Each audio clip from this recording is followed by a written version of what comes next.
जय Hind and hello guys, स्वागत है आपका आपके अपने YouTube चैनल ज्ञानदेह होस्ट में। और इस वीडियो में मैं आपको बताने वाला हूं Indian navy tradesman skilled online form 2023 के बारे में कि कैसे आपको इस फॉर्म को फिल करना है। तो आप इस वीडियो को देखते रहिए, यहां पर आपको पूरी जानकारी दी जाएगी। तो चलिए शुरू करते हैं। अभी जो आप वीडियो में देख सकते हैं हमारी ऑफिशियल वेबसाइट jobsgyan.in है, इसका लिंक वीडियो के डिस्क्रिप्शन में दिया है। जैसे ही आप लिंक ओपन करेंगे तो आपके सामने इस भर्ती की जानकारी आ जाएगी। आप यहाँ पर जान सकते हैं कि ये वैकेंसी 248 पद पर निकाली है, जिसके फॉर्म आप 6 मार्च 2023 तक भर पाएंगे। कौन सी कैटेगरी को क्या फीस पे करनी है वो भी आप यहाँ पर चेक कर सकते हैं। तो ये सभी जानकारी चेक करने के बाद आप यहाँ पर आएंगे और अगर आप इसका ऑफिशियल नोटिफिकेशन देखना चाहते हैं, डाउनलोड करना चाहते हैं, तो आप इसको डाउनलोड करके इसके बारे में पूरी जानकारी यहाँ पर ट्रेड वाइज जान सकते हैं। एंड इसके बाद आप यहाँ पर अप्लाई ऑनलाइन लिंक इसके ऊपर क्लिक करेंगे। इस पर क्लिक करने के बाद आपके सामने अप्लाई की वेबसाइट आ चुकी है। अब आप यहाँ पर रजिस्टर पर क्लिक करेंगे। रजिस्टर पर क्लिक करने के बाद आपको यहाँ पर अपनी इन्फॉर्मेशन देनी है, जैसे कि एप्लीकेंट नेम।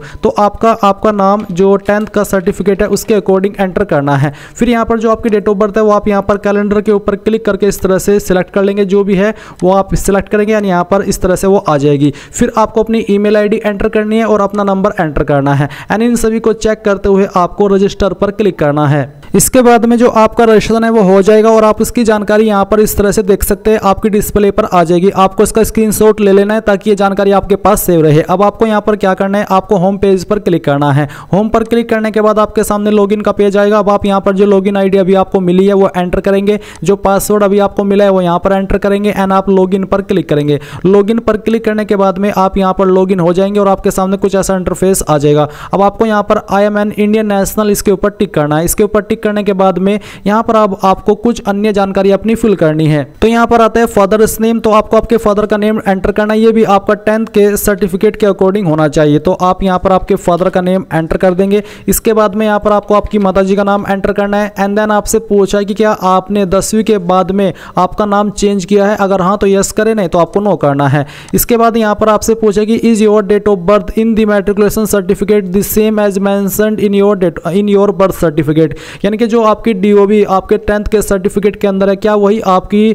डीओबी आपके बर्थ सर्टिफिकेट में है। अगर है तो आप यहाँ पर यस करें और अगर नहीं है तो नो करें। और अगर आपके पास बर्थ सर्टिफिकेट ही नहीं है तो आप यहाँ पर बर्थ सर्टिफिकेट नॉट अवेलेबल इसके ऊपर क्लिक कर सकते हैं कि हाँ मेरे पास बर्थ सर्टिफिकेट नहीं है, सिर्फ 10th की मार्कशीट है या फिर सर्टिफिकेट है। इसके बाद मैरिटल स्टेटस आपका क्या है, मैरिड अनमैरिड जो भी है वो आप यहाँ पर सेलेक्ट कर लीजिए। इसके बाद यहाँ पर आता है आपका नेटिव स्टेट ऑफ ओरिजिन, यानी कि आप कौन सी स्टेट के स्थायी निवासी है वो स्टेट आपको सेलेक्ट कर लेनी है। रिलीजन आपका क्या है वो यहाँ पर आपको सेलेक्ट कर लेना है। जेंडर आपको यहाँ पर अपना सेलेक्ट करना है। नेशनलिटी आपकी इंडियन रहेगी। और फिर आता है आइडेंटिफिकेशन मार्क ओनली वन, यानी कि आपकी बॉडी के ऊपर वो निशान जिससे आपकी शरीर की पहचान होती है। तो जो भी मार्क है जहाँ पर भी है आप उसके बारे में यहाँ पर चाहे हिंदी में चाहे इंग्लिश में लिख दीजिएगा। अगर कोई भी परमानेंट मार्क आपकी बॉडी के ऊपर नहीं है तो आप नो मार्क लिख सकते हैं। फिर आता है आधार नंबर। अब आपको यहाँ पर अपना आधार नंबर एंटर करना है। इसके बाद है प्रेजेंट एड्रेस। तो जो भी आपका प्रेजेंट एड्रेस है वो आप यहाँ पर थोड़ा थोड़ा इन तीनों लाइन के अंदर लिख देंगे, जैसे कि flat number, house number, street name, landmark, जो भी है आपका एड्रेस बेसिकली आपको आईडी के अकॉर्डिंग अपने लिखना है। इसके बाद यहाँ पर आपकी जो सिटी है वो आप यहाँ पर एंटर करेंगे। स्टेट यहाँ से आप अपनी सिलेक्ट कर लेंगे। डिस्ट्रिक्ट आपकी कौन सी है उस स्टेट के अंदर वो आप सिलेक्ट करेंगे और फिर अपना जो पिन कोड है वो भी आप यहाँ पर डाल देंगे। नीचे आता है कि आपका परमानेंट एड्रेस और प्रेजेंट एड्रेस सेम है, अगर हाँ तो यस करें, अगर नहीं तो आप नो करके अलग से अपना यहाँ पर परमानेंट एड्रेस फिल कर सकते हैं। एंड इसके बाद आप सभी जानकारी को चेक करते हुए save and proceed for next step इसके ऊपर क्लिक करेंगे। अब यहाँ पर आपको अपनी एजुकेशन डिटेल फिल करनी है। तो सबसे पहले यहाँ पर आता है एसएससी यानी कि 10th। तो आपने 10th किस बोर्ड से किया है, आपको उस बोर्ड का नाम आपका यहाँ पर एंटर करना है। तो चलिए हम यहाँ पर अपने बोर्ड का नाम एंटर करते हैं। फिर आता है ईयर ऑफ पासिंग, किस साल के अंदर आपने आपकी 10वीं पास की है वो यहाँ पर आपको सेलेक्ट कर लेना है। टोटल मार्क्स क्या थे वो यहाँ पर आपको डालना है। उसमें से जो नंबर आपको आए थे वो आप ऑब्टेन्ड मार्क्स के अंदर एंटर कर देंगे। इसके बाद परसेंटेज आपकी यहाँ पर ऑटोमेटिकली आ जाएगी। सेम तरीके से अगर आपने 12वीं की है आप इसकी जानकारी देंगे। आपने किस बोर्ड से किया है उस बोर्ड का नाम आपको यहाँ पर एंटर करना है। किस साल के अंदर आपने पास किया वो साल आप सिलेक्ट कर लेंगे और टोटल नंबर क्या थे वो यहाँ पर आप एंटर करेंगे। जो नंबर आपको आए थे वो आप यहाँ पर एंटर करेंगे और परसेंटेज आपकी आ जाएगी। फिर अगर आपके पास कोई डिप्लोमा है तो आप उसकी जानकारी भी सेम तरीके से देंगे। आपको यहाँ पर आपके इंस्टीट्यूट का नाम देना है जहाँ से आपने डिप्लोमा किया है और बाकी की जानकारी ऐसे ही भर देंगे जैसे कि अभी आपने 10th 12th की भरी है। इसके बाद अगर आपने डिग्री किया है आप उसकी जानकारी दे सकते हैं, अगर आपने पीजी डिग्री किया है तो आप उसकी जानकारी दे सकते हैं, कोई आपके पास डॉक्टरल डिग्री है तो आप उसकी जानकारी भी दे सकते हैं, नहीं तो आप यहाँ पर बाकी जानकारी को खाली छोड़ दीजिए। फिर आता है सेलेक्ट दी पोस्ट, आप किसके लिए अप्लाई करना चाहते हैं वही आपको यहाँ पर सेलेक्ट कर लेना है। जिस पर भी आप अप्लाई करें वही आप सेलेक्ट करें। सेलेक्ट करने के बाद यहाँ पर सेलेक्ट दी ट्रेड, तो यहाँ पर हम इस ट्रेड को सेलेक्ट कर लेते हैं। इसके बाद में गाइज यहाँ पर आपके सामने नीचे जो ऑप्शन है वो है technical qualification. Have you completed mechanic or equivalent with 2 years regular service in the appropriate technical branch of the army, navy and air force. तो आपके पास ये मेन क्वालिफिकेशन होनी चाहिए अप्लाई करने के लिए। जिस भी ट्रेड पर आप अप्लाई कर रहे हैं उस ट्रेड के अकॉर्डिंग यहाँ पर वही क्वालिफिकेशन आएगी जिसके माध्यम से आप एलिजिबल हो पाएंगे उस ट्रेड पर अप्लाई करने के लिए। तो यहाँ पर आपको यस करना है कि हाँ मेरे पास ये है। फिर आती है प्रेफरेंस ऑफ पोस्टिंग, यानी कि पोस्टिंग के लिए आप कहाँ को किसे कितनी प्रेफरेंस देना चाहते हैं। तो चलिए मुंबई को पहली, इसको हम सेकंड देते हैं और फिर हम इसको तीसरी दे देते हैं। ये देने के बाद में यहाँ पर आप सभी जानकारी को चेक करेंगे एंड आप save and proceed for next step इसके ऊपर क्लिक करेंगे। अब यहाँ पर आपके सामने एडिशनल डिटेल आ चुकी है स्टेप 3 के अंदर, जहाँ पर आपको आपकी कैटेगरी की इन्फॉर्मेशन देनी है। अगर आपकी कैटेगरी यूआर है तो आपके सामने कोई अतिरिक्त ऑप्शन नहीं आएगा, बट अगर आपकी कैटेगरी SC ST OBC है तो आपके सामने अतिरिक्त ऑप्शन आएगा जहाँ पर आपसे पूछे नेम ऑफ कास्ट या फिर कम्युनिटी। आपको यहाँ पर आपकी कास्ट या कम्युनिटी का नाम एंटर करना है एंड इसके बाद में आपका जो कास्ट सर्टिफिकेट इश्यूइंग अथॉरिटी है, यानी कि किस अथॉरिटी के द्वारा आपका सर्टिफिकेट इशू हुआ है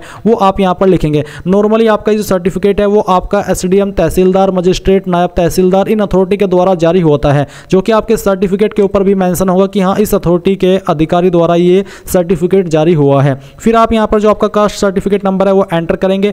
date of issue of caste certificate, कब आपका जो सर्टिफिकेट है वो बना था वो आप यहाँ पर सेलेक्ट कर लेंगे। इसको सेलेक्ट करने के बाद में यहाँ पर आता है state from which caste certificate issued, कौन से स्टेट से आपने सर्टिफिकेट बनवाया है वो स्टेट आप सेलेक्ट कर लेंगे। इसके बाद में यहाँ पर है पर्सन विद बेंचमार्क डिसेबिलिटी, क्या आप विकलांग है, अगर हाँ तो यस, नहीं तो आपको नो करना है। क्या आप एक्स सर्विसमैन है, अगर हाँ तो यस, नहीं तो यहाँ पर भी आपको नो करना है। इसी प्रकार से क्या आप अभी एम्प्लॉयड यानी कि रोजगारित है सेंट्रल गवर्नमेंट के अंदर, अगर हाँ तो यस, नहीं तो आपको नो करना है। फिर आप इन सभी जानकारी को चेक करते हुए save and proceed for next step इसके ऊपर क्लिक करेंगे। नाउ गाइज आपके सामने डॉक्यूमेंट अपलोड का सेक्शन आ चुका है, जहां पर आप फोटो की जो गाइडलाइन है वो पढ़ लीजिए। गाइडलाइन के अंदर बेसिकली आपको बोला है कि आपके फोटो का जो बैकग्राउंड है वो प्लेन वाइट होना चाहिए और यहाँ पर 80% फेस आपका कवर होना चाहिए।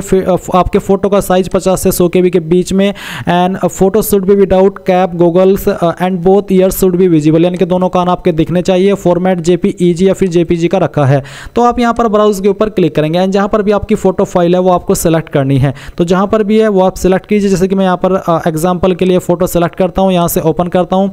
इसके बाद आपकी फाइल का नेम आ जाएगा। आप अपलोड फोटो के ऊपर क्लिक करेंगे तो आपका फोटो अपलोड होकर के इस प्रकार से यहाँ पर आ जाएगा। फिर आपको आपका जो सिग्नेचर है वो अपलोड करना है। सिग्नेचर का जो एक गाइडलाइन है वो ये कि ये आपको प्लेन वाइट पेपर पर ब्लैक इंक से करना है, ब्लू से नहीं बल्कि ब्लैक से। और ये करने के बाद आप यहाँ पर इसको स्कैन करके अपलोड करेंगे। तो जहाँ पर भी आपकी फाइल है सिग्नेचर की वो आप सेलेक्ट करेंगे, यहाँ से ओपन करेंगे और फिर अपलोड साइन के ऊपर क्लिक करके इसको अपलोड कर देंगे। नीचे यहाँ पर कुछ और डॉक्यूमेंट आपको अपलोड करने हैं जिसका फॉर्मेट PDF का रखा है, साइज 400 KB से कम रहना चाहिए। तो जैसे कि यहाँ पर proof of date of birth, जिसमें कि आप 10th का सर्टिफिकेट या फिर बर्थ सर्टिफिकेट अपलोड कर सकते हैं। और आप कैसे करेंगे, आप ब्राउज के ऊपर क्लिक करेंगे, जहाँ पर भी आपका फाइल है वो आप सेलेक्ट करेंगे, यहाँ से ओपन करेंगे, फिर अपलोड के ऊपर क्लिक करेंगे तो आपकी फाइल यहाँ पर अपलोड हो जाएगी। आप व्यू डॉक्यूमेंट के ऊपर क्लिक करके इसको व्यू भी कर सकते हैं। फिर आपको यहाँ पर 10th का मार्कशीट या सर्टिफिकेट अपलोड करना है। इसके बाद में आप ITI मार्कशीट एंड सर्टिफिकेट दोनों को अपलोड करेंगे, यानी कि आपको एक फाइल के अंदर बना लेना है। अगर 2 इमेज है उनको इमेज से PDF के अंदर कन्वर्ट करके एक फाइल के रूप में आपको यहाँ पर अपलोड करना है। अगर आपके पास जो अप्रेंटिसशिप सर्टिफिकेट है वो आप यहाँ पर अपलोड करेंगे, जो कि कंपलसरी रूप में यहाँ पर दिया है। इसके बाद अगर आपने 12वीं की जानकारी भरी है तो आप यहाँ पर 12वीं की जो मार्कशीट एंड पासिंग सर्टिफिकेट है वो अपलोड करेंगे। अगर आप SC ST OBC है तो कास्ट सर्टिफिकेट अपलोड करेंगे। फोटो ID प्रूफ, जिसमें कि आपका passport, Aadhaar, driving licence, government issued ID जैसे कि पैन कार्ड, ये इनमें से कोई भी ID अपलोड कर सकते हैं। ये सब करने के बाद में आप यहाँ पर आएंगे और आपसे पूछे do you want to make your personal information available for accessing job opportunities in terms of, basically कि आप अपनी पर्सनल इन्फॉर्मेशन इंडियन नेवी को देना चाहते हैं ताकि वो आपको आगे भी जॉब की इन्फॉर्मेशन देते रहे। तो आप यहाँ पर यस नो कर सकते हैं आपकी चॉइस के अकॉर्डिंग। एंड इसके बाद आप सभी जानकारी को चेक करते हुए save and proceed for next step इसके ऊपर क्लिक करेंगे। नाउ गाइज आपके सामने आपके फॉर्म का प्रीव्यू आ चुका है। आप यहाँ पर पूरी जानकारी जो भी आपने अभी तक भरी है इन सभी को वेरीफाई कर सकते हैं। अगर आपको लगता है कि कहीं पर कोई जानकारी गलत है तो आप यहाँ पर एडिट एप्लीकेशन के ऊपर क्लिक करके इसको एडिट भी कर सकते हैं, नहीं तो आप यहाँ पर टिक करेंगे और सबमिट एप्लीकेशन के ऊपर क्लिक करके यस कन्फर्म यहाँ पर क्लिक कर देंगे। जो कैंडिडेट इस फॉर्म को जनरल ओबीसी से भर रहे हैं उनके सामने इसके बाद में फीस का इंटरफेस आएगा, यानी कि उनको पहले फीस को जमा करना होगा, तभी वो अपने फॉर्म का फाइनल प्रिंट आउट ले पाएंगे।